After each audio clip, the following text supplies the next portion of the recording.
Good evening. My name is Bill Nealon, and I serve as the Vice President of the World Wisdom Project. I warmly welcome you from wherever you will be joining us tonight as our virtual community of spiritual seekers. Let us begin this evening event with a moment of silence and solidarity with our brothers and sisters in Ukraine.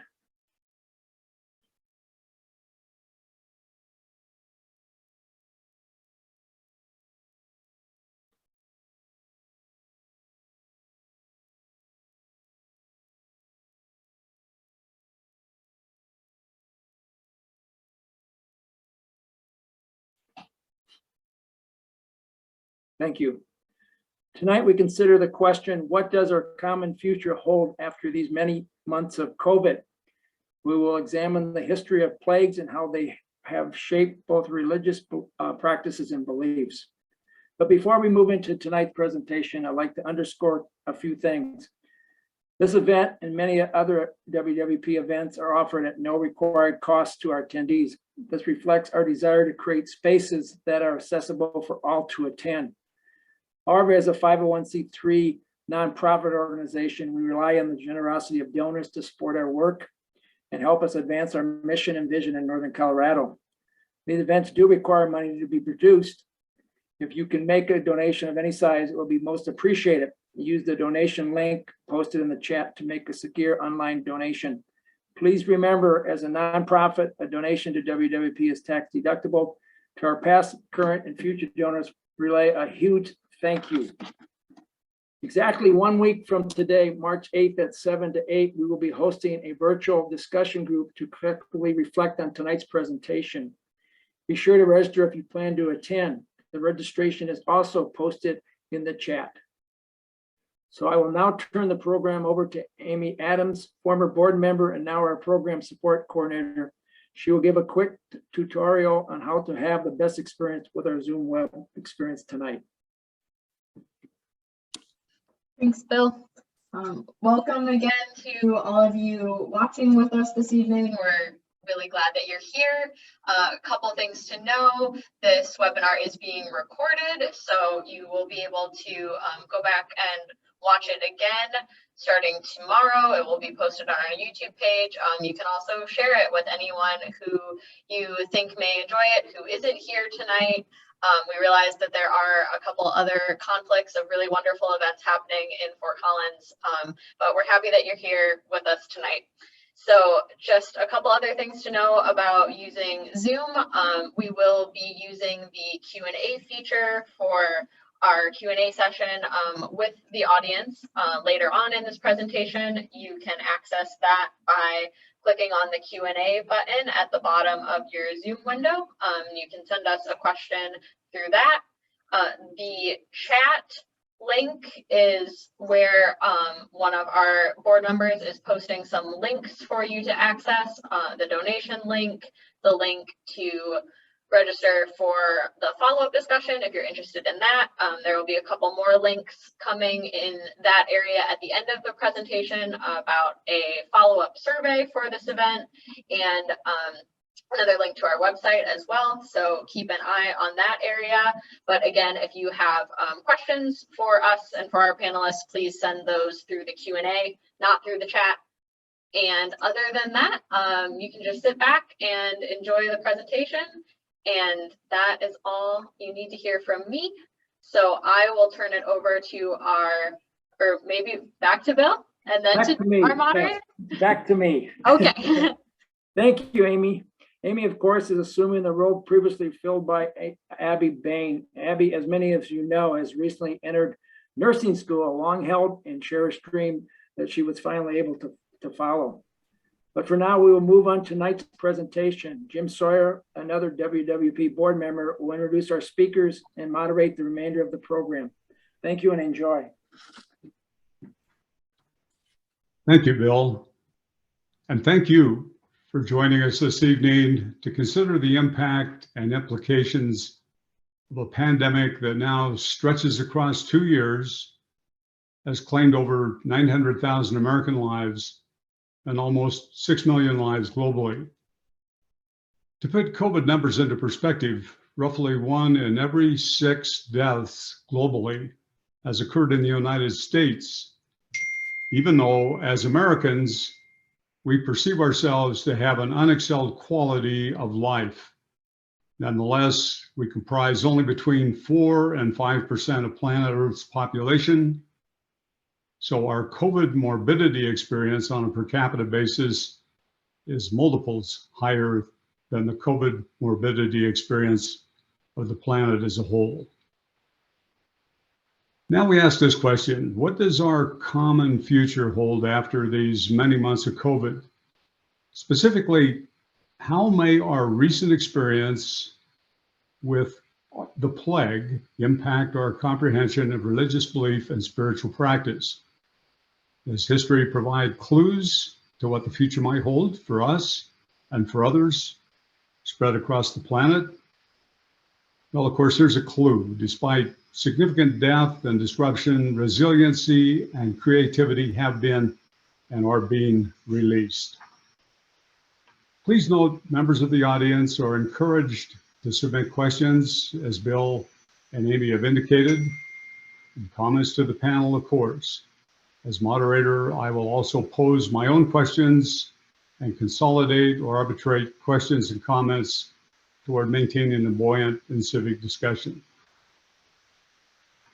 Our panel this evening, comprised of 3 talented individuals, is made up of Professor Albert Hernandez, noted church historian, who will reflect this evening on the centuries-long impact across Europe of the Black Death, and will dwell especially on evolving religious and spiritual implications and practices.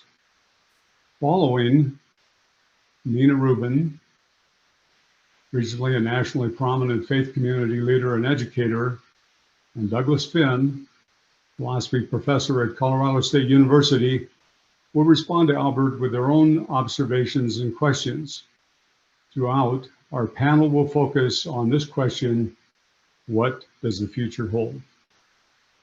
To begin our discussions then, we introduced our panelists, and starting with the first presentation by Professor Hernandez, we're delighted to begin by welcoming you, Professor Hernandez, of the Iliff School of Theology. Albert teaches in areas that include the history of Christianity. His research interests include the history of Muslim and Christian relations, beginning with the Crusades, and also include the issue of religious diversity in medieval and early Spain. Albert's affiliations are extensive and include serving on the advisory board of the Hispanic Theological Initiative located at Princeton Theological Seminary. His current research projects focus on the problem of heresy in Christian church history, the role of Christian revitalization in Italian Renaissance humanism, and historical legacies of the Spanish Reformation. Please welcome Professor Albert Hernandez. Thank you, Jim, and thank you to the World Wisdom's board and to my fellow panelists. It's a pleasure to be with you this evening and to share with you a little bit about my research on the past and how I believe that knowledge of the past might guide us a little bit with humility into the future as we live into the post-COVID-19 era.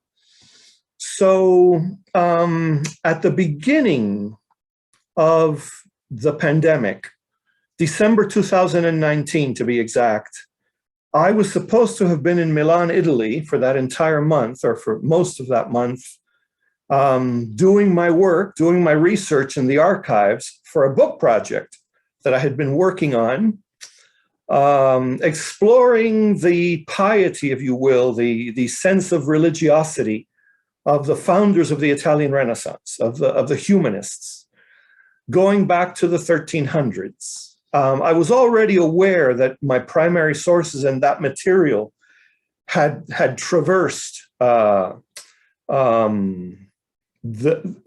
times of the Black Death. I was aware of that. Unfortunately, or fortunately, perhaps for me, I did not get on that plane to Milan.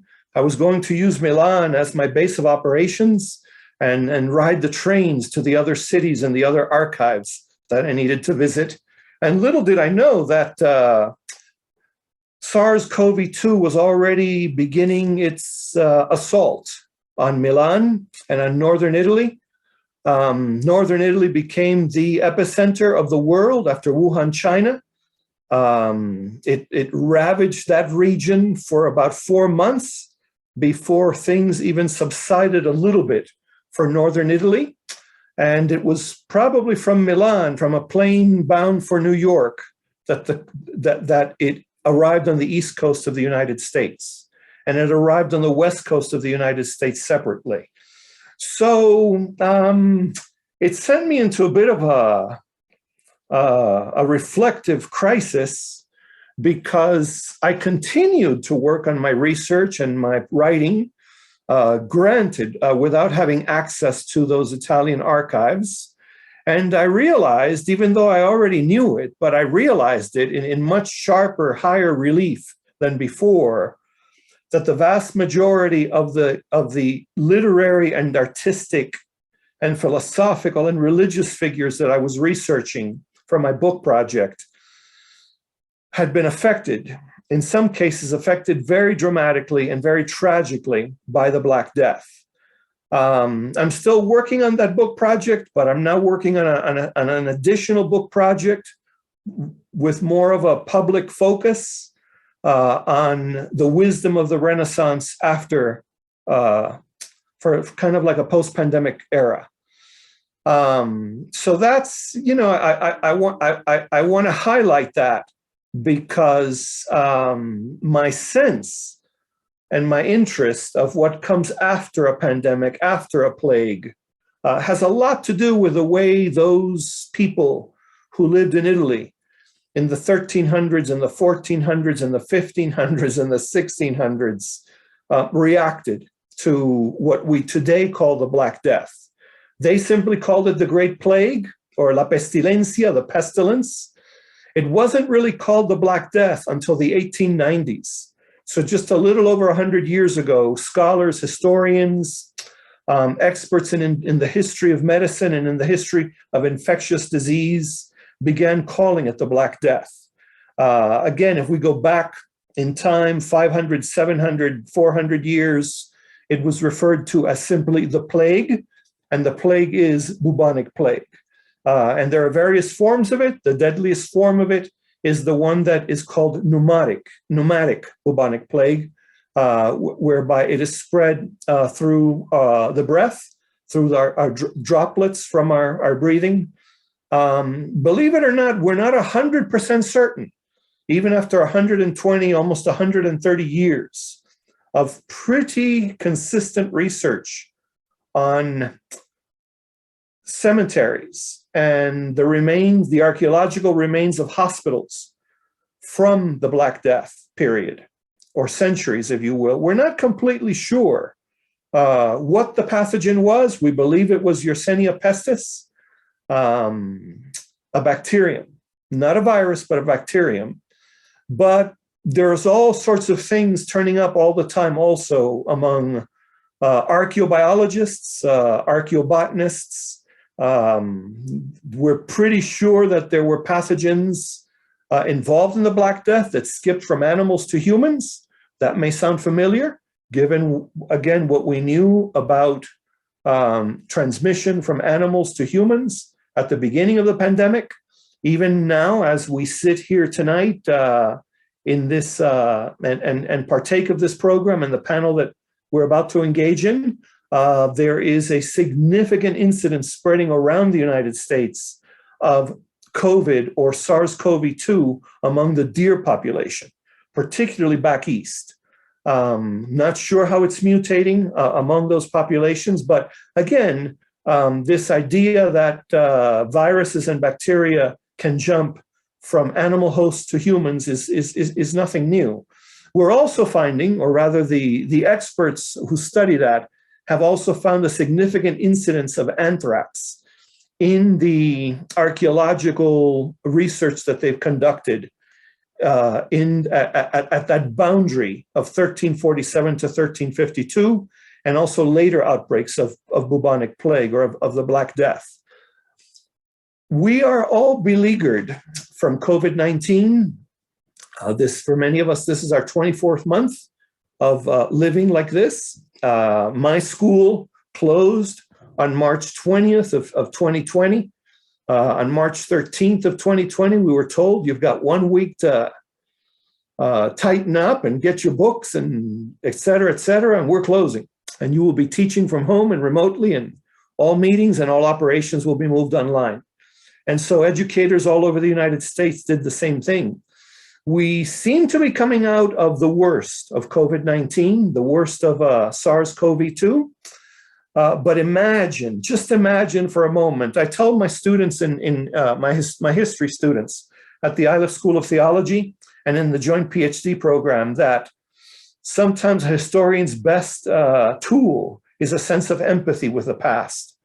A sense of empathy with the past, because the human condition doesn't change too much across time and place. Our toys, our gadgets, our technology, our laws, our systems of government, even our religious communities change. But there are certain things about human nature that haven't changed a whole lot across the centuries. So imagine a pandemic like the Black Death, like the Great Plague, that kept coming back. It wasn't just that initial outburst in the years 1346 to about 1342, which killed a significant percentage of the population in Europe, across the Mediterranean, across Central Asia, and reaching all the way to the Far East. But imagine a bacterium-borne pandemic that kept coming back every few years, every 6 years, every 10 years, every 12 years, every 20 years, and ravaged the population of the civilized world, repeatedly until the early to mid 1700s, when antibiotics, early modern prototype pioneering antibiotics were available to fight the Black Death or bubonic plague. It is inconceivable. And historians like myself, who have now developed a renewed interest in the history of plagues, in the history of pandemics, in the history of infectious disease, are realizing that Yersinia pestis, as it was called, that bacterium, played a major role in reshaping not only belief and all sorts of other things about religious life, piety, religious conviction, but may even have had a role in shaping the revolutions that we know as the Reformation, the Enlightenment, the democratic revolutions, et cetera, to say nothing of the impact that these pandemics originating in Europe and and across the Mediterranean and in Asia would have on the colonial communities of these late medieval, early modern colonial powers, these imperialistic powers. So again, just take a step back and think of that. Think of our sense of grief, our sense of loss, our sense of longing and yearning for all the patterns of life that we want to get back to. And then imagine what the late medieval, early modern world went through when you consider that the Black Death just kept coming and coming and coming and coming over and over and over again. In fact, some of the absolute worst outbreaks of the plague were in the 1600s. Everyone knows about the outbreaks, 1346 to 1352, the Black Death on the heels of the Renaissance, the devastation of European civilization. But we forget that some of the absolute worst, if not, again, percentage-wise, the outbreaks of the 1600s were almost as lethal and as high a percentage in terms of what we call the kill rate as what was experienced in the middle of the 14th century. One other thing I want to mention, I keep using the word Renaissance, but sometimes it's important to step outside our own historical moment and realize that we look at the past through a particular kind of lens. And it's usually a lens that we historians have created, have constructed. But if we go back, our lenses and our terms, our words don't even exist in the past.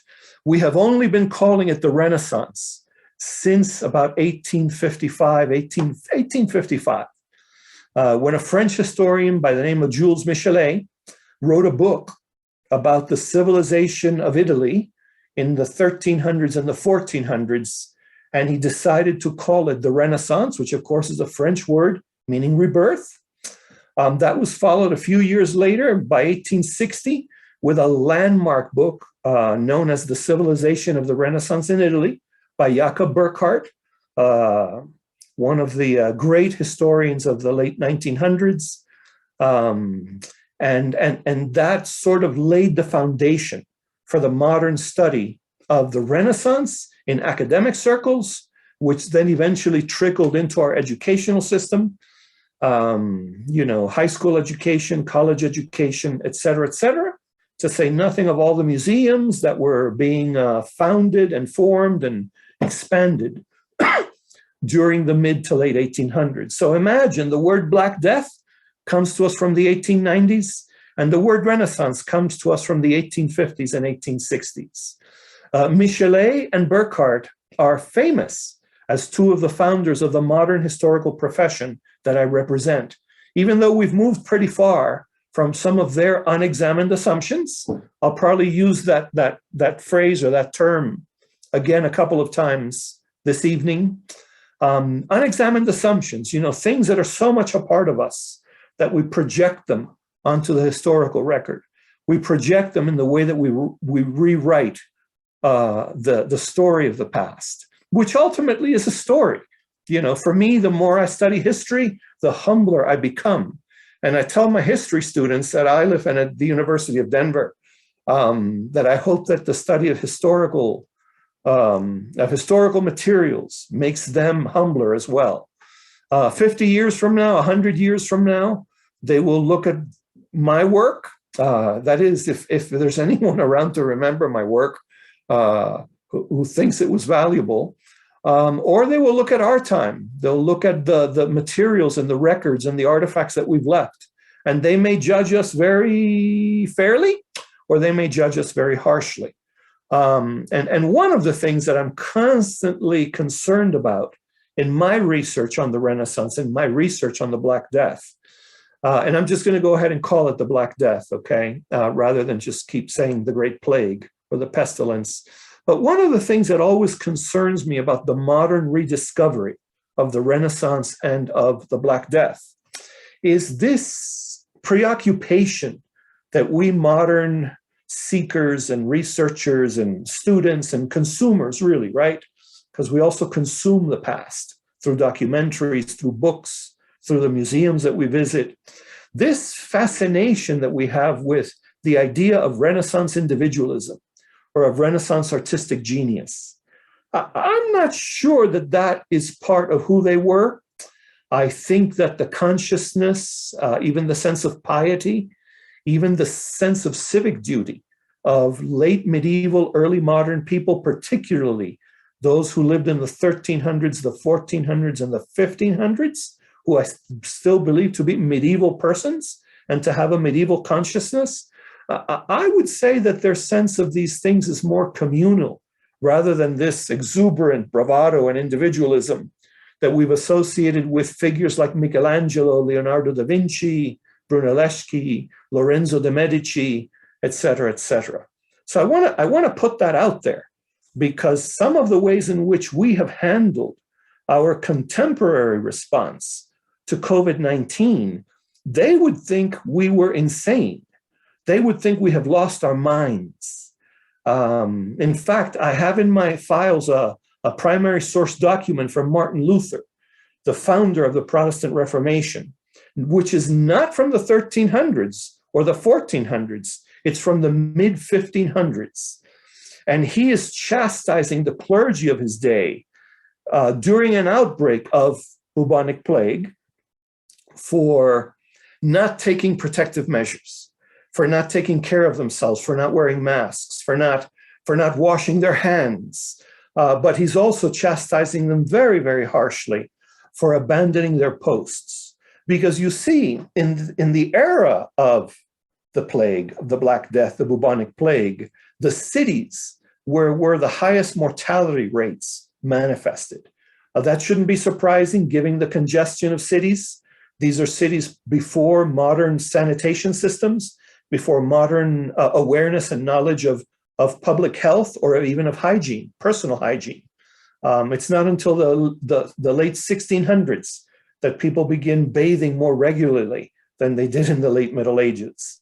But there you have an example of one of the ways in which the past informs the present, perhaps simply to show us that human nature hasn't changed that much in 5 to 7 centuries. And it's really interesting to read that excerpt. It is basically a letter that Martin Luther sent to the clergy near Wittenberg during a horrible outbreak of the plague around 1346. Excuse me, 1546. Around 1546. So the other thing that I want to share with you is history doesn't repeat itself. I know I'm bursting some of your cherished notions of, common sense and pragmatic wisdom, but I always tell my students that history doesn't repeat itself. And I say that kind of for dramatic effect. It upsets some of them. I know I'm teasing them and challenging them to think outside the box. But let me explain to you why history doesn't repeat itself. History doesn't repeat itself because no two historical agents, you and me, are ever identical. And no two historical moments, the centuries of the Black Death, the centuries of bubonic plague, and the world of 2020 to 2022 and beyond. No two historical moments, no two historical agents are identical. We need to be very careful with that kind of thinking that history is repeating itself. As an example, without getting into too much, one of the things I specialize is the history of Muslim and Christian relations, the Crusades. I've lectured and consulted on Al-Qaeda and the Islamic State and so forth. And I remember telling some of my friends and conversation partners after 9/11 to be very, very careful, because everyone was saying that Pearl Harbor was that 9/11 was like another Pearl Harbor. And clearly, 9/11 and Pearl Harbor were completely different, unless you want to say that the element of a surprise attack made it similar. But even there, the similarities vanish. So that's just one example. And I could give you many more. Maybe it's dangerous for leaders to think, and not just for leaders, but even for the general public, to go too far down that path of history is repeating itself. I've had so many people ask me, so the Black Death and COVID-19, here we go again. They are very different. But there are some commonalities in the ways in which, again, human consciousness, human communities, religious traditions, religious communities respond to particular types of tragedies. Fareed Zakaria, in his incredible bestseller, which he wrote very, very quickly at the beginning of the pandemic, 10 Lessons for a Post-Pandemic World, I believe is the title, calls COVID-19 a hinge event and compares it and contrasts it with the hinge event of bubonic plague, of the Black Death. I believe that is an accurate comparison as well as an accurate contrast. I could say, and I do in my courses and in my research and writing, that on the front side of 1346, before the Black Death arrived in the Mediterranean world of the late Middle Ages, there was one civilization. And on the other side of 1352. Almost 5 years after that pandemic had started, there's an entirely different civilization. Many, many, many things about life in that world would never be the same again. And not just because of the super high mortality rate. We know of villages in the Mediterranean world of the late Middle Ages, and I'm saying Mediterranean world so that we get our heads out of Europe, because I try not to be too Eurocentric in my approach to the Middle Ages. But there were villages and towns that were ravaged with a death rate or a kill rate of up to 30% of the population. Other places experienced 50% loss, and still others 70% loss. The estimate is that about 33 million people died within the span of a few years, but those estimates from way back then are never completely reliable, in my opinion, as a historian. I actually believe the truth is much higher than the 33 million figure. And bear in mind that it's spread across the Mediterranean, across Europe, all the way to Northern Europe, and then further east. It's interesting that the Black Death arrived from the east. It arrived on merchant ships from the Crimea that began arriving in the ports of the Italian peninsula, in the port cities of the Italian peninsula. Italy was a major center of economic revivalism, economic productivity prior to the Black Death. Some of the most active high-volume ports in Europe were all along the Italian peninsula. It arrived at the port of Messina first, and not within a few days, the authorities there at the port knew something was wrong because of the number of merchant sailors who appeared to be seriously ill on several ships. The Italians then enacted their quarantine, which comes from the word quarenta or quarento, literally meaning a 40-day period of isolation. And things didn't get any better. People on those ships died. In some cases, 100% mortality rate on those ships. And in some cases, the ships were set on fire with their cargoes and all. So fear began to spread. Some of the ships had their cargoes unloaded, and some of the sailors came ashore and were treated. And within a matter of 4 to 6 months, the Black Death was spreading across Italy, across the rest of Europe within a matter of 18 months. And well, you know, the rest is history.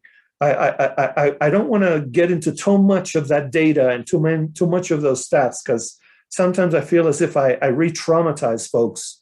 I myself, I need to be very candid and open and honest with you. 11 different people that I know have died of COVID-19, a few of them close to me, most of them elderly relatives, but also a young former student of mine in the age of perpetual youth in his early 40s.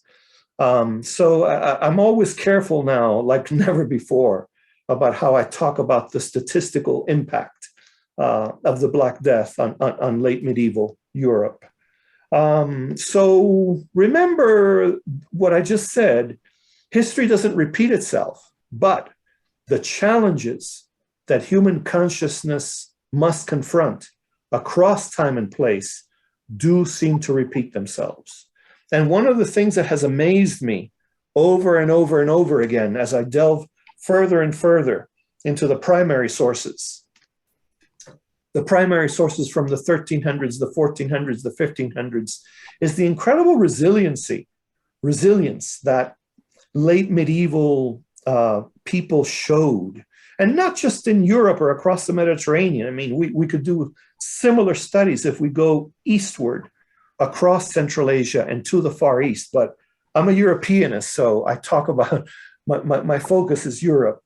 You know, instead of giving up, instead of abandoning some of their most cherished values, it's almost as if they reached down deep inside and found a way to say yes amidst the the death and the grief and the trauma and the loss.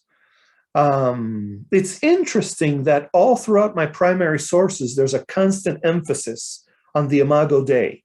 That would be Genesis chapter 1, verses 26 and 27. This idea that we're created in the image and likeness of the divine, and that because of that, we are endowed with particular capacities for creativity, for healing, for wisdom, for science. I haven't finished my work, my research, but I do believe that the yearning, the longing to alleviate human suffering and to improve human life across decades and decades and centuries of suffering at the hands of bubonic plague may have even had a hand in triggering portions, aspects, values, ideals, objectives of the scientific revolution, particularly those strands in the scientific revolution that lead us to the beginnings of early modern medicine. It's unmistakable, it's in there, especially when you have these constant allusions or phrases to alleviating human suffering, improving human life through scientia, through science, scientia meaning wisdom, and medicine. Okay. The other interesting thing is that for a significant portion of the population, and not just in the 1300s, but spanning again across what I call the centuries of bubonic plague, a lot of people started asking the same thing that many people on this planet have been asking for the last 24 months. Where was God?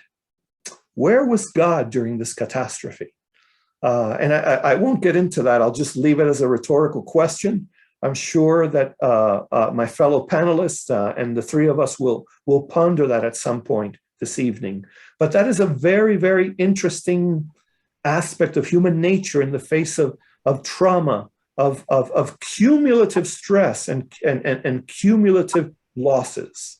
And then the last thing that I will tell you about those legacies, and there are many more, but I just chose a few for this evening, is I'm really intrigued by the sense, the Renaissance, the Italian humanist conviction in civic duty. In the midst of such turmoil, in the midst of such loss, in the wake of such trauma and grief, they began exploring what it would mean to have representative government, what it would mean to step up their sense of patronage and support of social causes, and also what it would mean to commit themselves to a greater sense of civic duty, all with the idea of how to improve human life and alleviate human suffering. Now, again, be very careful, because I don't want to demonize the past or scapegoat the past, but neither do I want to romanticize it too much. Okay, the Renaissance and the early modern centuries are very violent times. Some might say we haven't changed a whole lot in 500 or 700 years. But again, I don't want to romanticize the past either or essentialize it. One of the things that I do want to share with you before I conclude my presentation for this evening is you've all heard probably of the city of Florence. Florence, the great center of Italian humanism and of the Italian Renaissance. Well, Florence becomes that center in the mid-1400s. In the mid-1400s, 100 years after the first major outbreak of bubonic plague in the late medieval world. Had the plague not arrived in 1346 to 1352, I assure you, we would not be thinking of Florence in quite the same way as we do today, because in 1346, the leading artistic and innovative and creative centers of what was already known as Italian humanism, the Studia Humanitatis, the study of the humanities, the two leading centers were Siena in the north and Naples in the south. Yet, believe it or not, there was a Neapolitan Renaissance underway under the aegis of the Angevin rulers of Naples, Robert the Wise and his entire family, and their patronage of the arts. And Siena was the center point of artistic and creative and architectural activity. For that, we call this now the pre-Renaissance or the proto-Renaissance. And if you look at the names of some of the famous artists, writers, philosophers, visionaries, architects of that phase of the Renaissance, many of them died in the transit from 1346 to 1352 or 1353. Really, really interesting, tragic, of course. History could have been very, very different, but Siena and Naples were two of the hardest hit cities in the entire Italian peninsula. So a reversal of a trajectory that had been underway in Siena and in Naples since the mid-1200s. Totally interrupted, totally cut off, totally derailed in the transit from 1346 to 1352. Imagine that. And of course, Florence has its own rebirth, its own revival of learning, beginning around the year 1401, because it took many of these cities and most of Europe a good 50 years or more to recover. So imagine from 1352 to about 1401, those of us who study the Florentine Renaissance would say that the Florentine Renaissance gets underway around 1401 and picks up great momentum around 1450, 1453, and then becomes this famous city associated with all things humanistic and all things Renaissance oriented. I don't work on the English Renaissance or the influence of the Renaissance in the rest of Europe. My focus is primarily Italy and Spain. And also, I'm very much interested in what happens across the Mediterranean. So the last thing that I will say is that maybe one of COVID-19's legacies for us, and I don't want to pretend that there's not great trauma. A lot of people a lot of experts in mental health and in the medical fields are talking about the pandemic within the pandemic. The pandemic within the COVID-19 pandemic is the mental health pandemic, which could be with us for 2 or 3 decades or more. Millions of children have lost one or both parents in the United States. Millions more children all over the planet have lost one or both parents as a result of COVID-19. But so there is that legacy. We will have to deal with this, and we may not have enough mental health counselors at the moment to really deal with this effectively. But maybe, perhaps, one of our,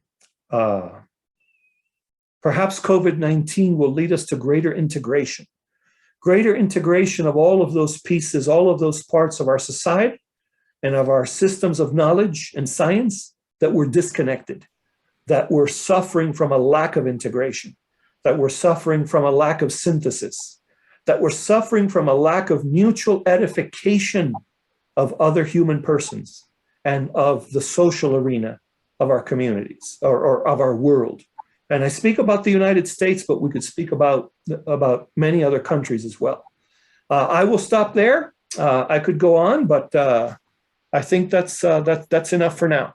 So thank you very much, and onward.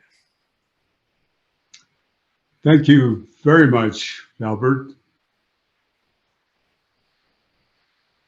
Our next introduction is of Nina Rubin, who is a Jewish educator who teaches youth and adults in topics including ethics and serves on the Fort Collins Interfaith Council in leadership capacities and teaches nationally with the Jewish Burial Society.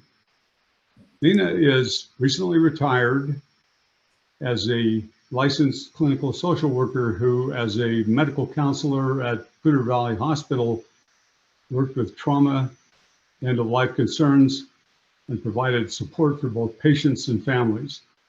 Please welcome Nina Rubin.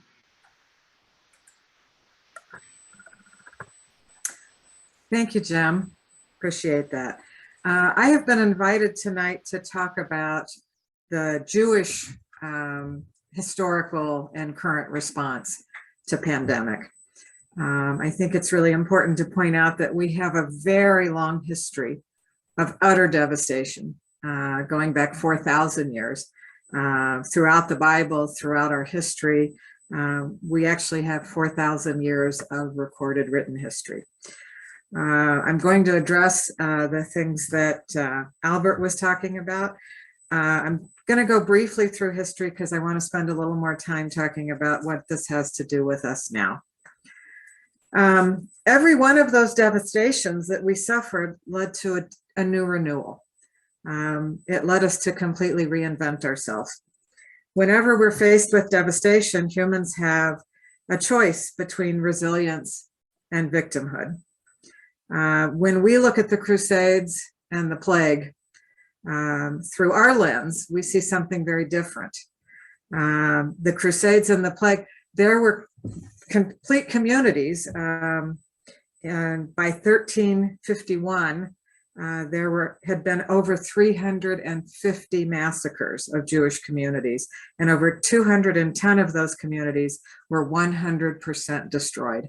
They weren't only burning ships with people in them, they were putting perfectly healthy Jews into buildings that they built for the sole purpose of jailing the people of the community and burn down the buildings with everyone in it, men, women, children, babies.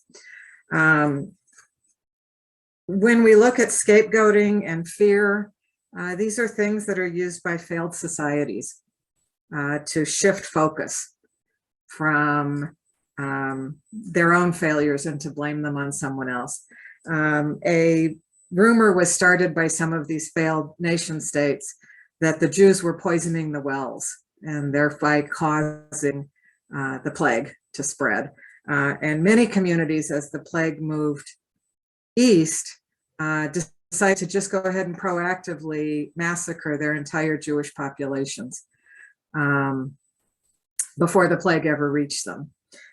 What's interesting is there were issues of public health similar to what we have now. The Jewish communities handled their dead differently. We buried our dead quickly. We had rituals of washing before eating, washing multiple times a day were part of our tradition. So in some ways, it seems that the Black Death did not hurt the Jewish communities quite as bad. We lost people for certain. But very much like now, doesn't matter that we have public health information about how to avoid the plague. During both the Crusades and the plague, the respective popes put out edicts to their people saying, stop killing the Jews. Why on earth would they poison wells? This is ridiculous. Don't do that. Very similar to what we saw in this when, and by the way, nobody listened to the Pope. It continued. The same issues we have here with our public health experts, while people are in the streets screaming, you can't make us wear masks. So a lot of these things are in common, that these kinds of public health emergencies or any kind of devastation brings out the best and the worst in people. And we're seeing that definitely during our current plague. The plague for the Jewish community came on the heels of the Crusades. So this was a community that had been utterly devastated during the Crusades, had started to come back, and then was murdered again during the plague. What came out of that was, again, a different kind of Judaism and all sorts of new memorial practices. All of a sudden, it was realized that there was no way to memorialize all the people who had been lost in our traditional way. And all of a sudden, a brand new practice came into being, very much like what we're seeing now with this pandemic, that people are not able to attend funerals, people are not able to be with their loved ones. And so we have new kinds of memorials happening all across the country. There have been obvious losses currently to us, obviously the loss of fellowship and gathering, but it's also caused us to find new ways to get things done. And I don't believe that we're going to return to normal. I believe that we're going to evolve into a new normal, because that's the renewal that moves the world forward. And like Albert was saying, a hinge event. These kinds of devastations can call lots of people to activism, and other people end up going towards authoritarian and very racist, and again, scapegoating and fear, and using the opportunity to take power.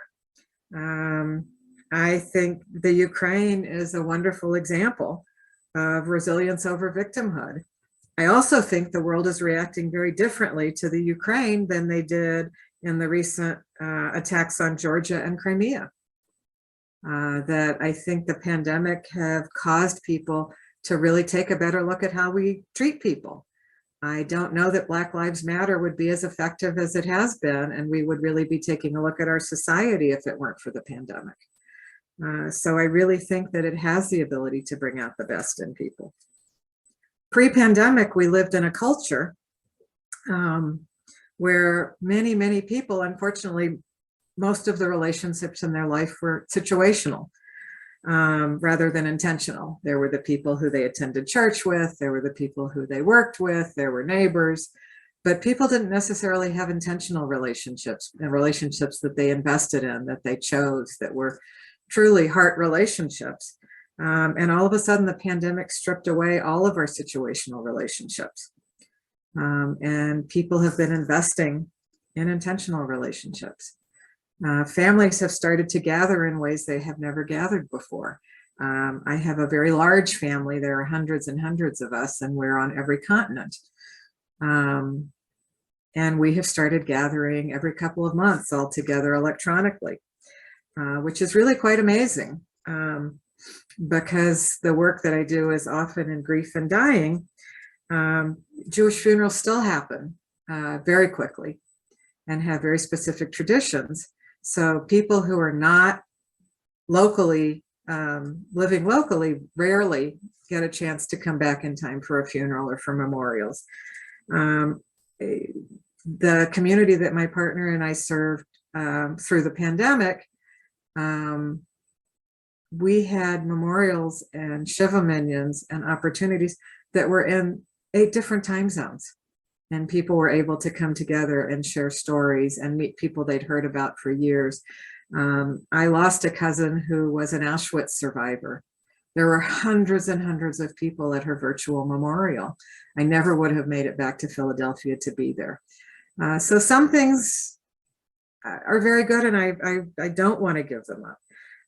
When Ruth Bader Ginsburg died in the midst of the Jewish holidays, we actually had over 750 people from around the world each take a shift to sit with her to carry out the Jewish tradition of accompanying the dead. That's an amazing number. It never would have happened if we had not had the new technology. So I really think that we need to look at this very much like Albert said, as a hinge moment. We do have a choice. We always have a choice of whether the best or the worst of us is the way we go. And this pandemic has been no different than the previous in that sense. And admittedly, we had a head start on divisiveness before the pandemic started. But we really are seeing the best and the worst in people, very much like what was going on then. And then there were people who were really trying to promote sanity, and were trying to stop the massacres and get people to just, they did have some idea. I mean, quarantine was a biblical concept that wasn't new. In the Bible, we have descriptions of quarantine of sick people. It might have been lost over the years, but it's not new. So I would encourage all of us that, yes, there have been losses, and I don't want to minimize those losses, but very much like after the devastation in the 1300s to the Jewish community, we created new ways to memorialize those losses, new ways to support people, And we knew new kinds of community. After the Holocaust, after the massacres, Jews had to recreate community all over the world. And that resiliency and that renewal that has been going on now for 4,000 years has in every case led to advances and new things that have kept things from getting old, which is one of the reasons that this is a people who is still here 4,000 years later, because the need to be flexible and resilient is so ingrained. So I feel like as many, and I'm a mental health counselor myself, and yes, there is lots of depression and there is lots of loneliness. I'm not convinced it all comes from the pandemic.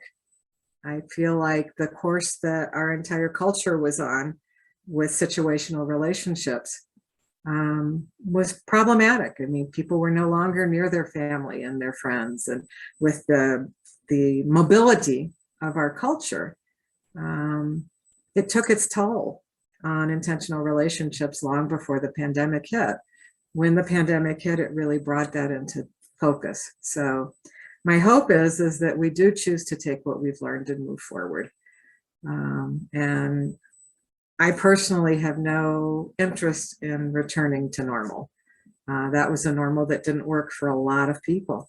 And this really is an opportunity for us to be creative in a way that brings us into a new normal, to take what we have learned and continue to move our culture, our world, and our faith forward, because that resiliency is one of the ways in which we were made in the image of God.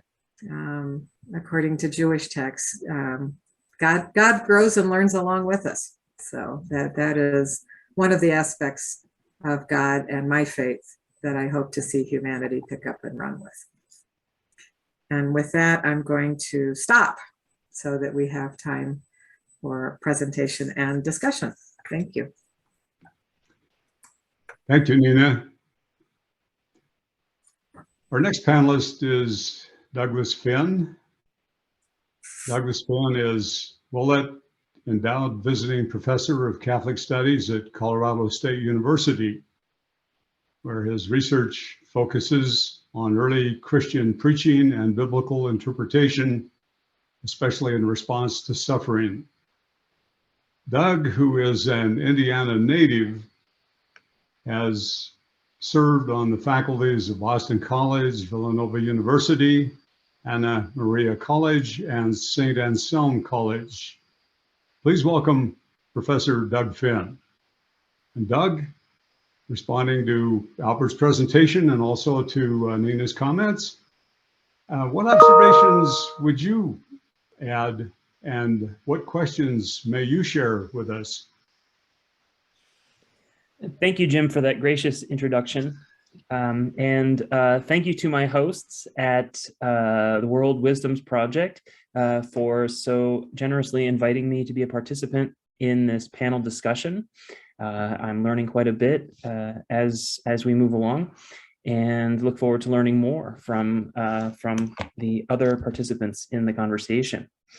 Tonight, what I'd like to do in the short amount of time that I have is to try and succinctly present some of the distinctive theological commitments of the Christian tradition. And of course, I'm taking a particular stand here in offering my interpretation.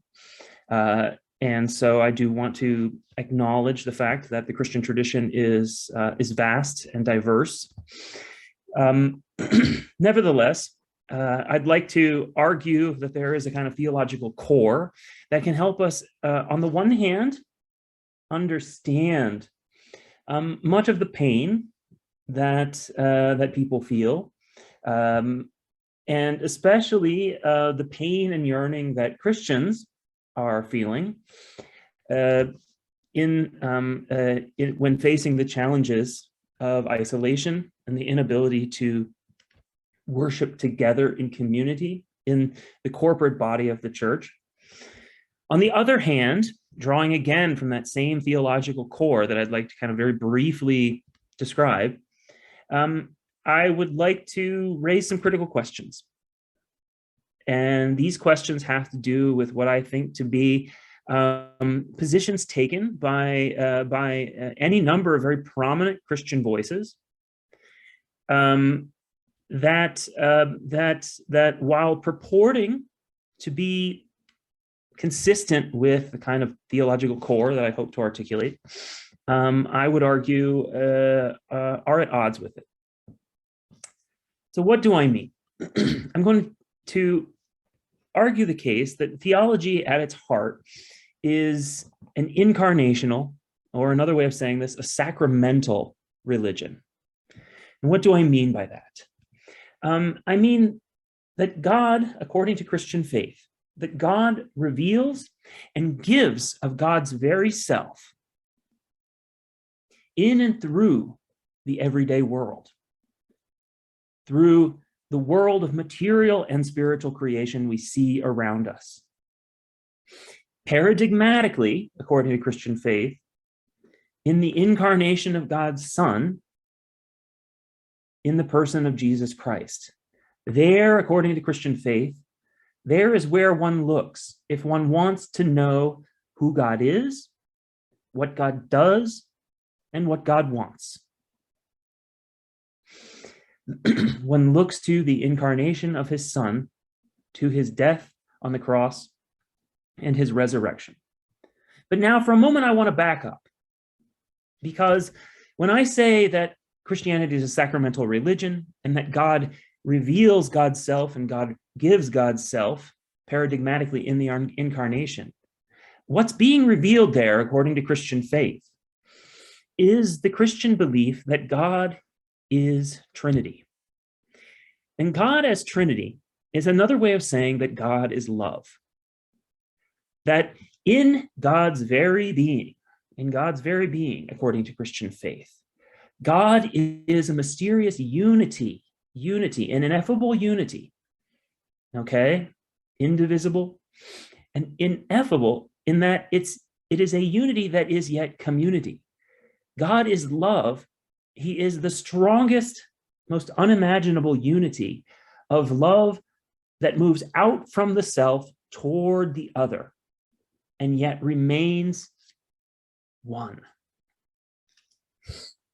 Now, this same outward dynamic, the love of God, okay, which as the love of God is also an expression of the freedom of God. These are crucial terms, love and freedom. The love of God that is an expression of God's freedom, because it is a movement that is not forced, that is not coerced, but is fully consistent with God's very being, moves beyond God's self, beyond even the kind of Trinity of three persons that Christians believe God is. Outward, okay, and we have this grand Christian narrative. It moves outward, and out of love, God freely creates the world. And when human beings mess that world up through their own selfish sin, God freely and out of love, he's not compelled again, becomes incarnate in the person of Jesus Christ to recreate that world, to recreate human beings. And out of love, God sends his Holy Spirit, the third person of the Trinity, to the church to be present among his people in the corporate body of Christ.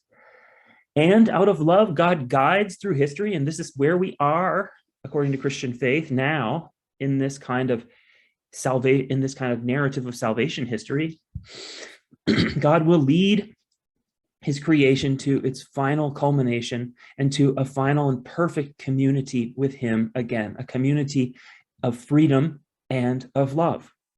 And so the whole binding thread of this whole narrative is God's free gift of love that binds it all together. Now, what are some of the implications of this notion that Christianity is a sacramental religion? Well, Christian theologians, since the very earliest days of the church, have been insistent on the reality of Christ's humanity, including his human body, the reality of his death, the rejection of certain beliefs that claimed that the human material body was evil. And you can understand why some people would think it's evil. We get old, we get sick, our bodies fall apart. Most of our life feels like it's suffering, that we're weighed down by this broken set of bodies we drag around. And yet Christianity, because of its teaching of its doctrine of creation, which it shares with Judaism, and with the doctrine of the incarnation, which is a continuation in a way of that very belief in the goodness of material creation, has always insisted that we as human beings are not disembodied souls, that when God created us in his image, when God created us as good, we had souls and bodies, and that material creation was good, not evil. And this means that what we do in the body matters, even when we suffer, even when we're sick. Christ's suffering and death on the cross had value and meaning because the body and humanity in its integral whole had meaning. And so it's understandable then that we as human beings, and especially as Christians, feel such a strong yearning to return, to celebrate the sacraments, the Eucharist especially, which is a kind of ritual commemoration, okay, a material presence of God in the world again. We need that, Christians believe. We need that. And we want to be together in the communal body. And so it's so understandable that people feel as though their faith is challenged, is being ripped from them in many ways, when they're told that they can't worship, when they can't come together to celebrate the Eucharist. We can understand that yearning, at least from a Christian theological perspective, above and beyond our just kind of mere human social nature as humans. But I mentioned that the movement of love in Christian theology is a movement of freedom. And now we've heard a lot of talk about freedom since very early in the pandemic. And many of the most vocal, many of the loudest voices arguing for freedom were doing so in the name of Christianity. They would often attach the adjective religious freedom to it. And sometimes lumped in with this are claims to freedom from vaccine mandates, freedom from mask mandates. And it forces us to stop for a minute and get clear, at least insofar as we're talking as Christians. And again, I understand not everyone is a Christian who talks in this way or who's asking the question, just what do we mean when we say freedom? But I'm speaking from within the Christian theological tradition. When Christians, when vocal, prominent Christians call out to defend religious freedom against public health mandates, we need to stop for a minute and ask, just what kind of freedom are we talking about here? Is it consistent with many of the traditional sources upon which Christian theologians would draw for their understanding of what Christian freedom is? And I would say that very often, one gets the sense that there's a misunderstanding and a misuse of the term freedom here. That too often, this kind of freedom is a freedom for the individual, or perhaps for a small individual community, religious community most often is what I'm thinking of, at the expense of other members of the community. What do I mean? Well, if one looks at what Paul means when he talks about freedom, or if one thinks of what St. Augustine means when he talks about freedom, they are absolutely clear that freedom, while certainly meaning a freedom from certain kinds of oppression that can beset the individual, the primary criterion for genuine Christian freedom is its kind of positive sense. It's a freedom for love. It's a freedom that we now have when we have been liberated from sin. We are now free to imitate God, since we have been made in his image, to imitate the outward expression of love that God himself is and shows. And so that means that Christian freedom is a freedom that says, how can I freely show love to others? That asks, what's the best, what is the good for others? Over simply what's good for me, the individual, or for us, the small community, separated from the larger community. And in the age of a communicable disease, those distinctions don't really make much sense. And so I have to ask, is the freedom that's being spoken of so often, that's being argued for and demanded from government officials, is it really the Christian freedom that Paul or Augustine spoke of? A freedom that asks what's good for the community, that takes account of those who can't be vaccinated yet, those who are immunocompromised, of the fact that we can still spread the disease even if we are vaccinated? Or is it a freedom that at bottom is really just about what we as individuals or small groups want to be able to do? I just want to raise that question. And with that, I'll close my presentation and we can move on to the discussion phase.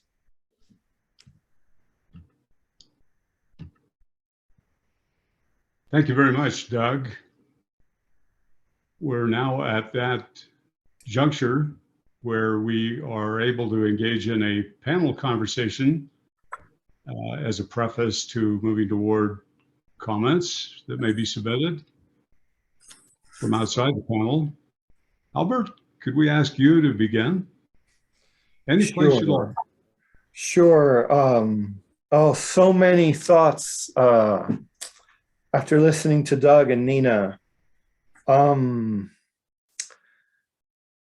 As a historian of religious violence and of medieval Iberia and medieval Islam, I am particularly aware of the tragic loss of life and destruction of Jewish communities in the late 1300s after 4 decades of the ravages of bubonic plague, and to say nothing of the Crusades, which were still sort of going on, at least in Spain they were, and also even well into the 1490s. You know, Christians, when Christians get too carried away with apocalyptic thinking, it's never a good thing for the Jewish community, for the Muslim community. And it's interesting that there were Christian communities which I suppose we could say were bordering on being failed societies in the late 1300s and late 1400s, who also started this in a very anti-Augustinian mentality, because it certainly has nothing to do with love or flourishing or beatitude. They start, this discourse that the reason why all these terrible things keep happening in Europe is because we haven't converted those Jews yet. I mean, look at them. They're so successful. And why hasn't the plague ravaged their community quite as much as it ravaged our community? And then the big question in late medieval Europe, and this is the problem of 1492, since I'm also an Iberianist, is that Islam had not been converted. And the Islamic world and the Jewish communities of late medieval Europe were the places where science and medicine and philosophy and all sorts of other things were thriving in ways that they were not yet thriving on the Christian side. That comes with the Renaissance, okay? I mean, there's a medieval narrow-mindedness about the gifts and the wisdom of the Jewish heritage and of the Islamic heritage. And since Doug mentioned Augustine, who I'm an incredible fan of, and whenever I cover Augustine in my classes, the tempo of the class just changes, in part because of, again, Augustine's emphasis on our humanity. And in many ways, you could say that the Renaissance is a revival of Augustinian ideas and of the Augustinian sense of the human person's relationship to divinity. Yeah, I would say so. Yeah, I got to stop myself because both Doug and Nina made me think of so many things, and these are not just elements from the past, but they have a role in our self-awareness today, and also in how we are going to deal with the next 2 to 3 decades that are ahead of us. Well, and in some ways, we're right back where we were then, you know, when we now have China flu. It's like, try and blame it on somebody else, you know, that this is an invader and we should all now be very afraid and xenophobic because it's from outside of us. And none of this is from outside of us. And no one is from outside of us. And what all religions have in common is that all of us were created in the image of God. So in some ways, we haven't progressed much. Yeah, no, human nature hasn't changed that much, right? But hey, we've got all kinds of toys and gadgets and technology that make us think we've progressed. They basically do a good job of distracting us from what's real. Exactly. It's interesting. The question came up during in the box, you know, where was God? Where was God? Needless to say, in Holocaust times, that was a theme that we heard.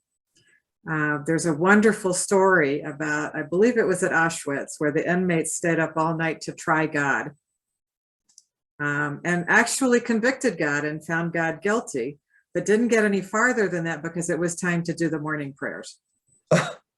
And that's the way the Jewish thought goes, that you can convict God of being absent and not doing God's job, but it's really important to stick to the schedule. It's time for morning prayers now. So we don't have so much trouble with paradox. We live with that.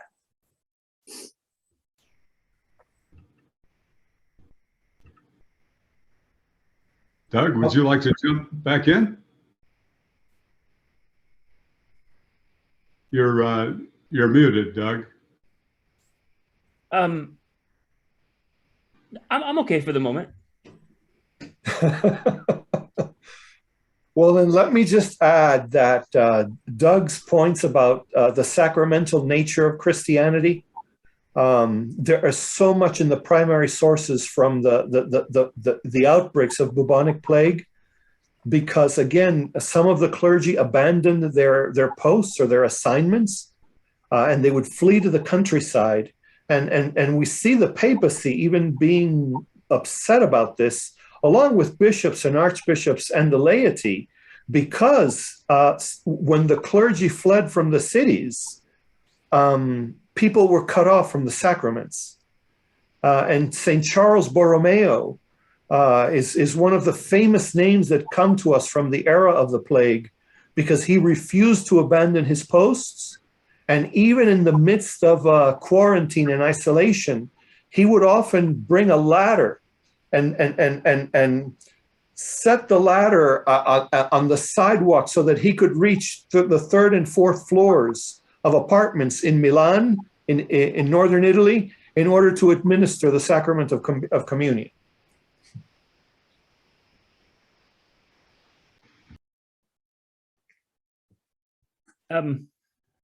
If I may, can you hear me? Yeah, I was thinking about the question of where is God, that Nina had asked about before, and I can link it back in a way that I think connects to much of what has been said before too, especially with reference to Augustine. Not to get too philosophical here, but part of the point of stressing the goodness of the body, even the body that falls apart, that gets sick, for a figure like Augustine and other theologians of his day, was the need to defend God from being the cause of evil. To say that there's a mysterious cause of evil that lies in the human will, according to a Saint Augustine. God didn't do it by making an evil material world, and this opens an important space, I think. And again, I'm speaking more theologically and ethically here. To an extent, when we speak of Christianity as a sacramental religion in which God is giving of himself, even in a kind of broken, diseased body, in a broken and diseased material world, there's a different kind of explanation and a different kind of response. If you can't point to the material world and say that's the evil,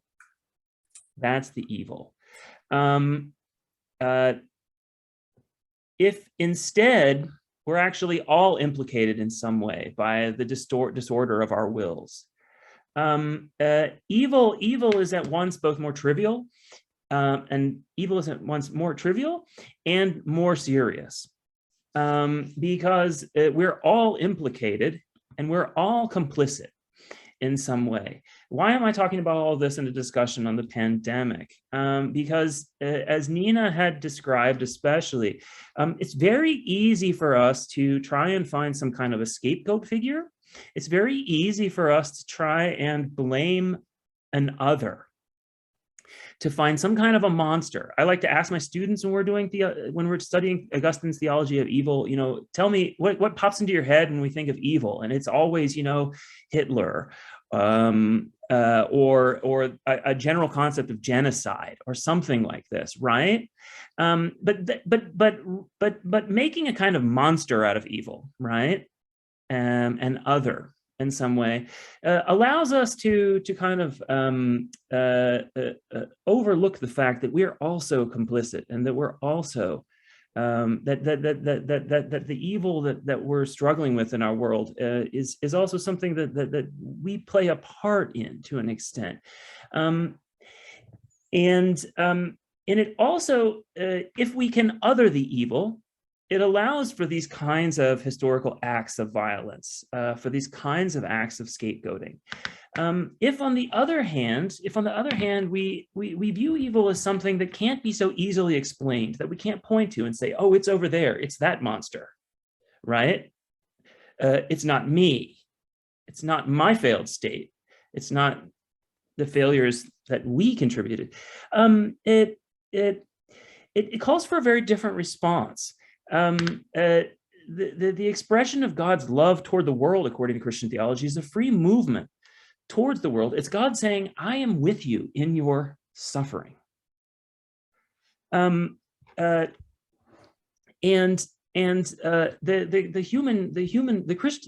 human response in imitation of God is one that ought to show a kind of solidarity with those who are suffering, rather than trying to explain evil and thereby explaining it away in some sense, or by pointing to someone else somewhere else.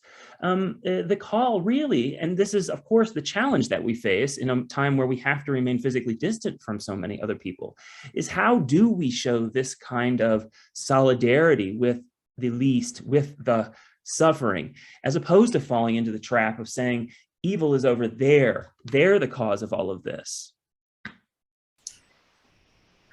I would actually like to respond to that, Doug, because in Jewish theology, we are told about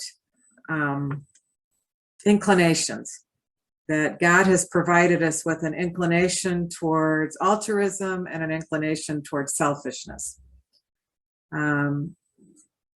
But we can't exist without both of them. And our job is to balance those within ourselves. That you have to simultaneously understand that if we were all purely altruistic, things wouldn't get done. But at the same time, when people are primarily self-interested, then nothing gets done. I want to go to a piece of liturgy, the Haggadah, the story of the Exodus, that we read from. I mean, part of what we do is we keep telling stories. We're talking about stories now, and our history is one of storytelling. And the book starts with something that says, yeah, Pharaoh was bad. He was really bad, but he wasn't nearly as bad as Laban. And who is Laban? He's our brother. And that whole story starts with, look out for the evil within you. It's the one that's really dangerous. Because it's always easy to see what's out there. But Laban, for those who don't recognize, was Jacob's father-in-law. And the fact that for thousands of years, we start that story with Pharaoh was a bad guy, and we're going to remember that he was bad, but don't forget, it's the evil that we all carry within us that we have to keep a check on, which to me says it all, that we have to theologically be aware of our own imperfection, or we will project it onto other people and see it out there. Perhaps perhaps you could take us in a slightly different direction for a short while. And by admission, I'm a political economist. And so my reflection just recently on growing up in Ogden, Utah during the 1950s was that when I was 11 years old, I remember we got together as a community to get all the kids inoculated or vaccinated for polio when the Salk vaccine came out. And the community spirit was enormous. And the participation of the community, along with the institutions, not only of government, but church, and particularly the Mormon church, was very active in that happening. So then we compare that with right now, and I was just looking at the numbers last week, whereas I would have expected Utah would be at the leader of the pack based on how it operated in the 1950s. What I observe now is that Utah is about 7 percentage points behind the national average with regard to COVID vaccinations. It seems to me, so here's the hypothesis that I would leave, would be that it seems to me we've gone from a kind of a communitarian state that at least I knew growing up in the protected place of Utah, of Ogden, Utah, compared to where I spent my life in Seattle. I think we've gone from that to kind of a communitarian focus on working together to a much more libertarian kind of a focus in our society, including in Utah. I wonder if perhaps anyone would take a crack at that. How do we get from, if in fact we did, this migration from communitarianism to libertarianism?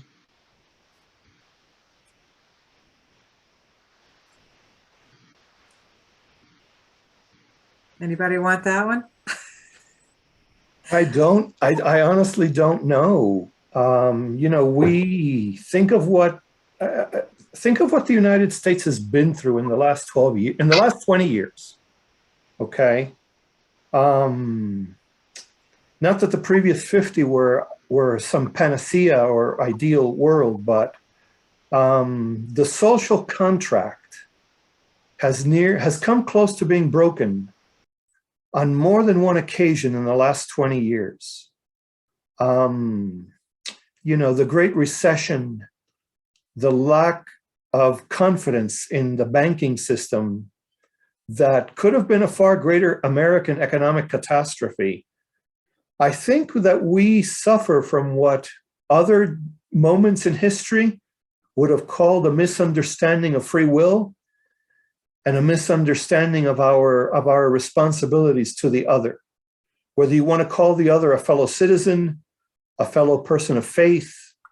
We think we're the best that there has ever been because of our technology, because of our raw power technologically. But look, the most powerful nation in the world has the highest death rate on the planet for COVID-19. And there are a lot of ruptures, a lot of signs in our American soul, if you will, in the cultural imaginary of the American people today that seem to suggest we need a realignment of some of our priorities and values. So I don't have an answer for you, Jim.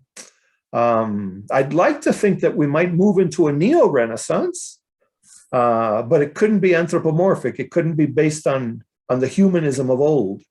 It would need to be based on something else. Yeah. I would actually answer that a little differently. I feel like in the late 60s, early 70s, when there was fear of people organizing and coming together, and it was all of a sudden realized that in order to win elections, you needed to build divisions among people, that when people got together, they were not going to let all the money go up the line to the right place, that it should go for the people who thought all the money should go up the line. And I think there were very specific things. I mean, I think you don't even have to imagine it. I think that the documents are there showing that this was a planned. I mean, I'm not talking about wild conspiracy theories. I'm talking about actual historical government documents that show, and that we're still dealing with today with voter suppression. That if people come together, the people who are in power, unfortunately or fortunately, depending on whose side you're looking at it from, will be losing some of that power. And I think that has created, and I think they've worked hard to create mistrust and move from the government of post-war, post-depression to the government is to help the people. I think from the late 60s until now, there's been a huge effort to tell people the government isn't here to help you, they're dangerous. It was well orchestrated, it wasn't an accident. Doug, anything there you may like to add? So I agree with what you just described, Nina. One of my mentors was Vincent Gordon Harding, who taught at Isla for more than 2 decades and was a speechwriter for Martin Luther King. And he often talked about precisely what you just described. And he talked about the best way to counter that, the counter strategy or the counter maneuver, is to build radically inclusive communities that were secure in their identities, but were willing to cross over the divide in order to collaborate together in the social arena, whether it's public education, public health, homelessness, and so forth. So maybe a renewal of that ethos, of that civic mindedness, is one of the best things we could hope for. And I think that the pandemic has definitely led people to the worst in people, but I also see that happening, at least on a significant level that I haven't seen it before. Yeah, and your comments really push the theme of trust, which may be our greatest weakness right now as a nation, is that lack of trust in each other, in the government, in the systems that are designed to watch out for us. Yeah. It's tragic. But along with the question of trust, there's the issue of truth. There's simply, we have people living in completely parallel universes. And when you can't even agree on a kind of base reality of fact, you can't really get the conversation started about, like, how do we pursue the common good? I think you have to try. I mean, I think I spent a lot of years of my career having conversations with people who didn't think they wanted to talk to somebody like me. But when we can meet people where they are and have conversations with them, most of them are reacting out of fear. For years, I dealt in critical situations in a hospital with people in my face just screaming obscenities at me. And I would calmly say to them, you know, sometimes when we're in horrible places and it's terrifying, anger feels safer to show than fear. And they would burst into tears and then we would have a conversation. And I mean, I think that we have to actually understand that there is fear that leads that. And if we don't start to address that, so to me, it is about conversations and we have to be willing to have them. Yeah, so I'm hearing the theme of trust, the theme of fear, and the theme of truth. You know, I didn't mention the humanity's response and reaction to the 1918-1919 influenza pandemic, which had all of those things, right? Fear, a rupture of trust, the unreality of some people living in a totally different ideological reality versus whatever people in the 1920s thought was reality. And we are sort of at that precipice, not just as Americans, but I think in many countries, people question the very nature of the information that they receive, and not just about the pandemic, right? About all sorts of different things. So I just hope that we're not in for a rerun of the 1920s and the 1930s. We all know where all of that went, but we are going to have our own roaring 20s. I mean, you know, people are going to come out and start living again, and there will be a hedonistic phase. But these are the three themes that I think, you know, trust, fear, and truth. You know, where is truth in 2022? More rhetorical than anything else. But I think we're probably ready to move on to the audience Q&A. Sure. So let's take a question. Here's a question. History may not reflect reality, but instead political dominance and selective memory. Does this reflect, in actuality, our cultural pandemic experience? Yeah, I mean, we're always again, Fernand Braudel said that history is about the present, not about the past. And a lot of times the ways that we use history, the ways that we interpret history, the ways that we apply our historical knowledge are very much through the lenses of contemporary times. And that's always fraught with peril because we don't understand that we only know the past approximately sometimes. And we use the past for all sorts of different purposes, all sorts of different reasons. But the other part of this question, of this person's question, was also about anthropomorphizing God. I've never thought of God in exclusively anthropomorphic terms, but when you consider that the apocalypse or Armageddon, and again, I don't ascribe to that cosmology, but when you consider that it's coming at us from the natural world, when you consider what we have done to the planet in the last 5 centuries, you really do have to sort of pause and wonder if that project of scientific progress that goes back to the 1500s and the 1600s, that came out of very biblical and very religious convictions for some of the founders of the scientific revolution, you have to ask ourselves if we have not turned out to be very poor stewards of the natural treasures and even of our embodied nature that God gave us, or that divinity gave us. Again, just a few of my own reflections and reactions to that question. Others, I don't know if I effectively addressed that one. Where it repeats itself. Let me just say one more thing.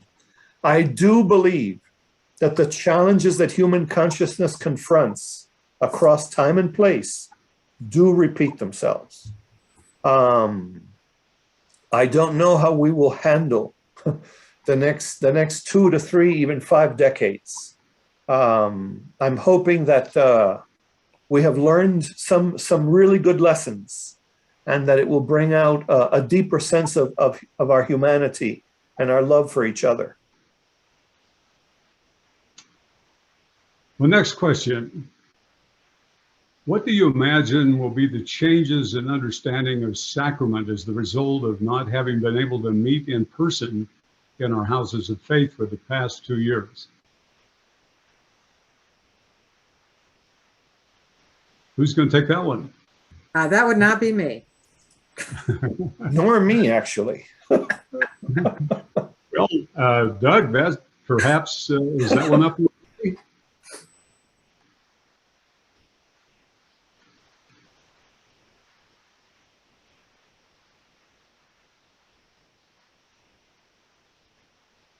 I don't know exactly.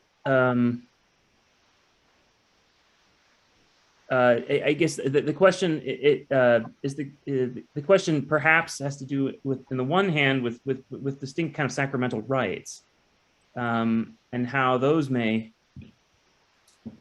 change.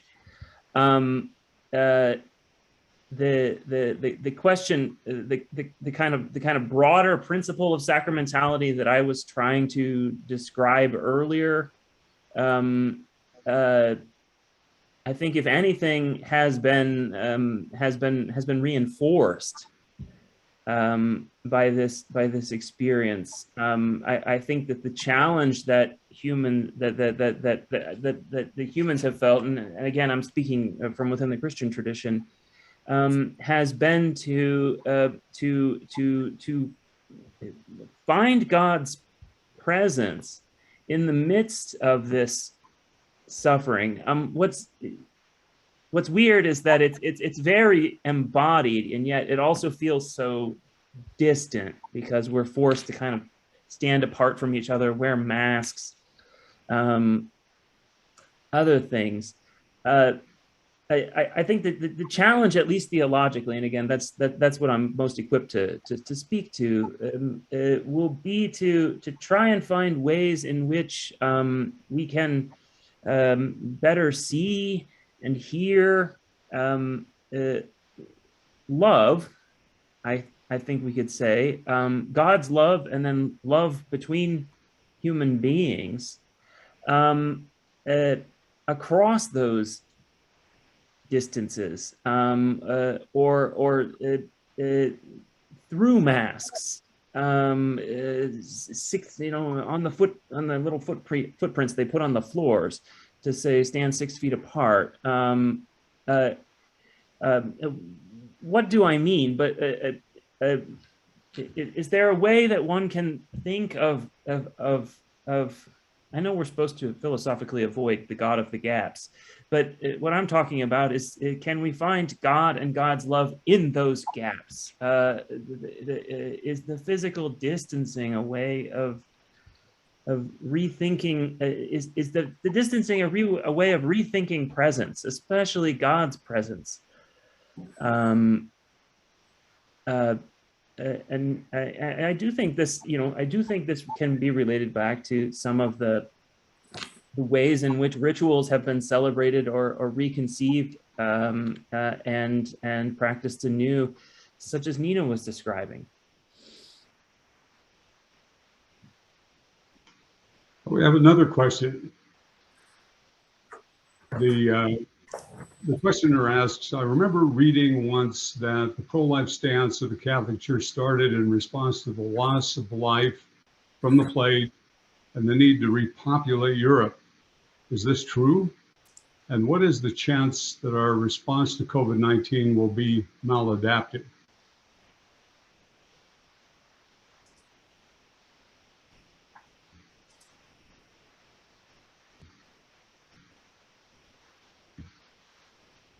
Anyone like to take that on? Well, it's possible that our response to COVID-19, and ours, I mean the collective humanity, it's possible that it could be maladaptive. It's possible that we will get it wrong. But I believe that because it is a hinge event, because the shock to our existential sense of so many things is so profound. At the beginning of the pandemic, I told my students, the longer the pandemic is with us, the greater the likelihood that we will effect significant, meaningful, and permanent change in a number of areas that are very much overdue for life-affirming changes. I see that happening, even as I am concerned about the mess unfolding in Ukraine and in Russia, because the Ukraine mess is going to have serious repercussions across Russian society. So I do believe that a different world is already in our midst.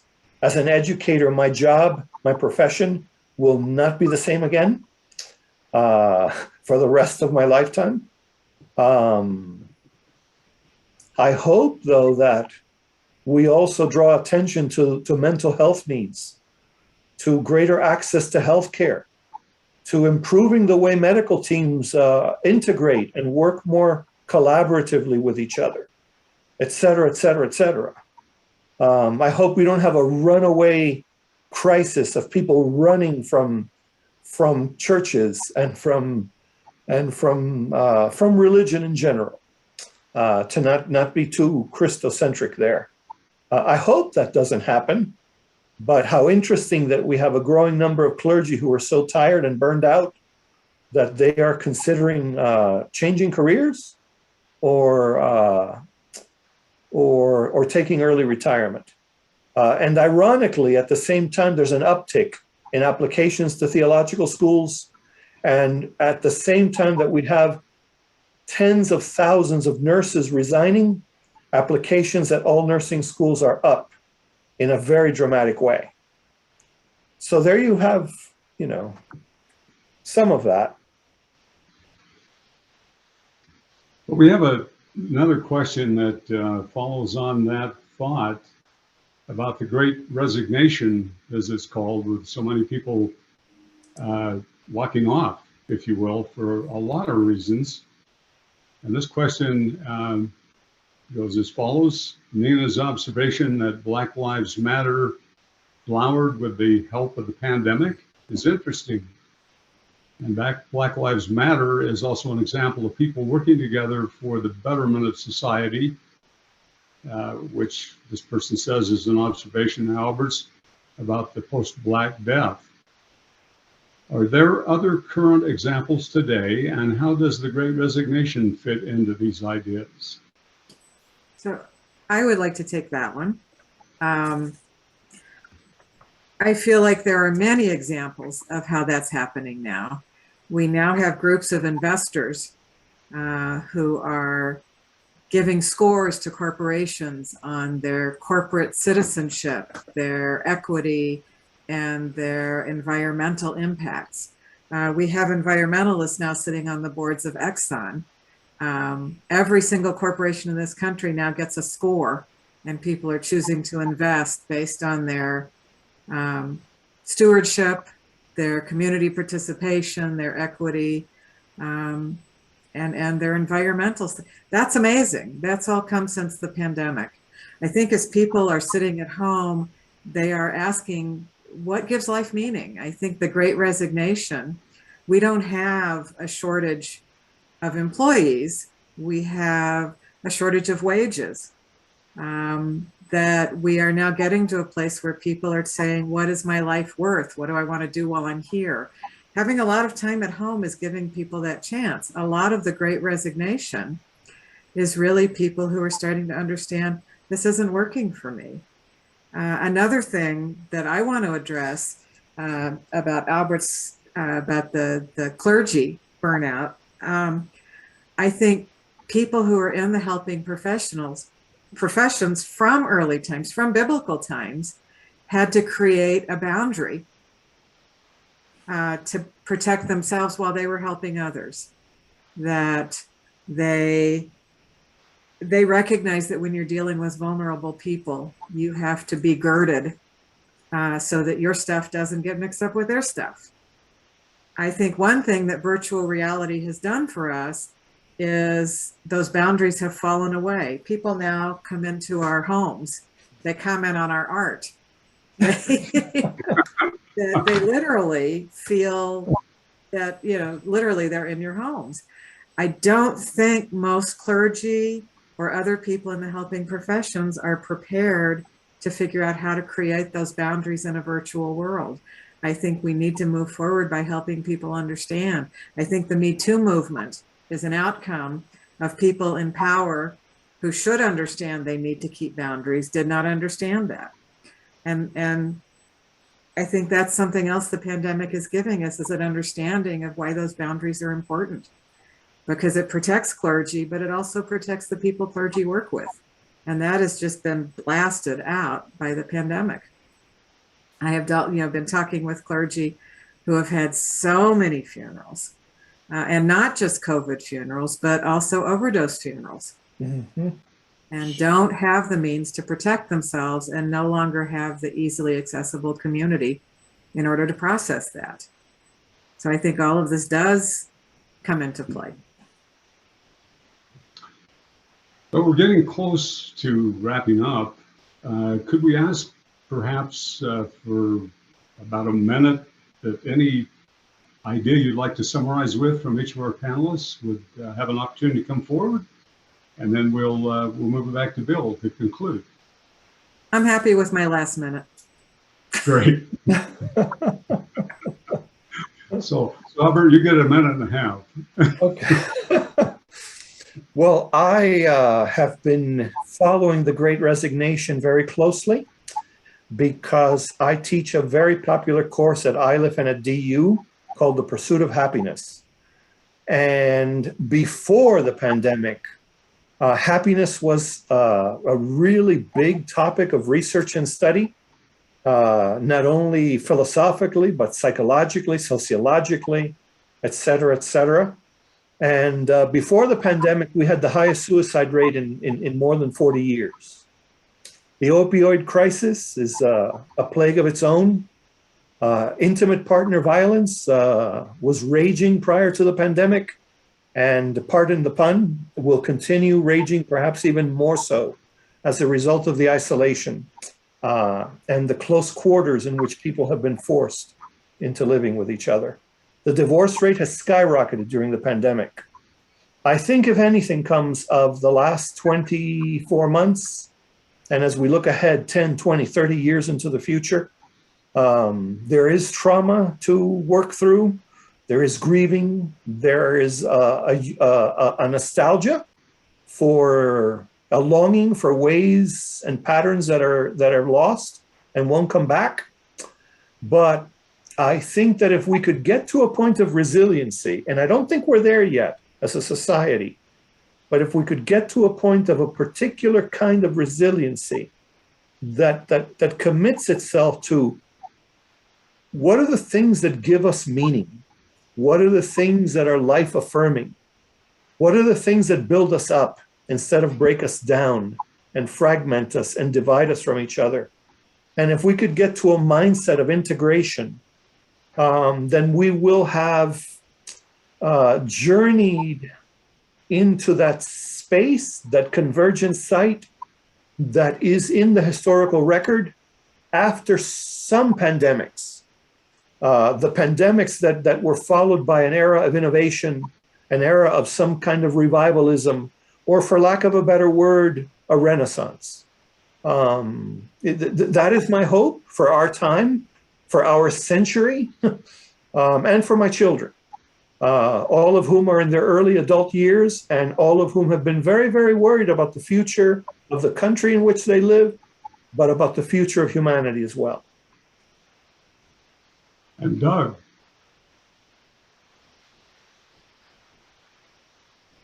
Yeah, I'd just like to piggyback on Professor Hernandez's comments there, and just ask the question once more. Is it possible, and hoping that it is, how do we find a sense of first solidarity in this kind of collective suffering that we've been through? It's individual, but it's also collective. How do we give ourselves the space to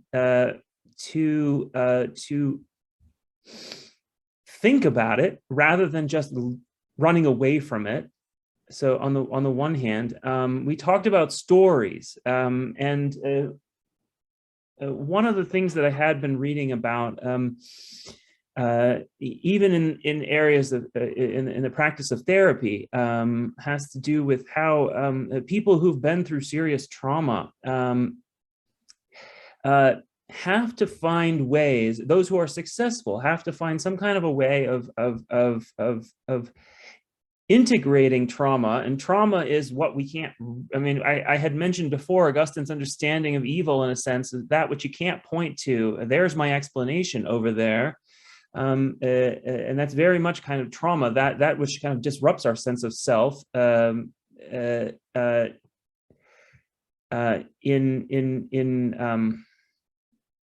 kind of sometimes permanent ways.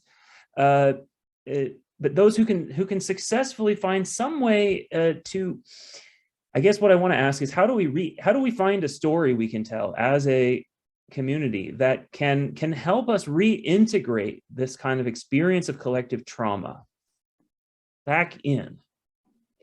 But that isn't a story that will whitewash what happened, or pin the blame elsewhere, or explain it such that it's explained away. Can we hold the two in balance, in a sense, that the reality of this suffering, to do justice to this suffering means you can't explain it. Can we hold that and yet still tell a story, in a sense that helps us move on from that rupture? And my hope, my fear is that we can't necessarily find a kind of common sense of suffering because I feel as though the gap when it comes to the truth has led some people to have a sense that what they're suffering is very different from what other people are suffering, and the causes of their suffering very different. And so the sense of common purpose and common meaning in a shared experience of suffering is what I fear we may not be able to retrieve in the way that we need to, especially the way that Albert had described earlier. I don't know if that makes sense. Yeah.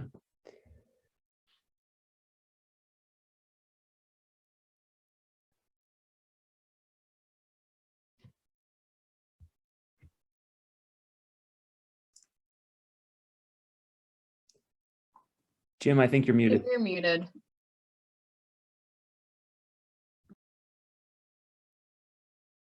Yeah, he is muted. I'm not. So Albert and Nina and Doug, thank you so much for such a thought-provoking program. And there's a lot there, and we have a lot to learn, and may we grow in trust and truth and fear that we all can accept. So please don't forget to consider, check out our website and subscribe to our weekly MailChimp. Please don't forget to consider supporting the efforts of WWP. Your generosity allows us to provide speaker honorariums and cover the cost of producing the webinars. Check on any of these ways to securely donate. Stay current with WWP in these multiple media ways. Our weekly email is one of the most personal ways, so consider to sign up with us. And finally, your feedback after each of our events guides us in the formation of these programs. Click on the link now to give us feedback immediately, or click on the email that you will receive tomorrow to do the same. For those of you who respond within 48 hours from now, we will put your name in a drawing for a $25 downtown Fort Collins gift certificate. So again, thank you so much for coming tonight. Have a good rest of the evening and a good week. Take care.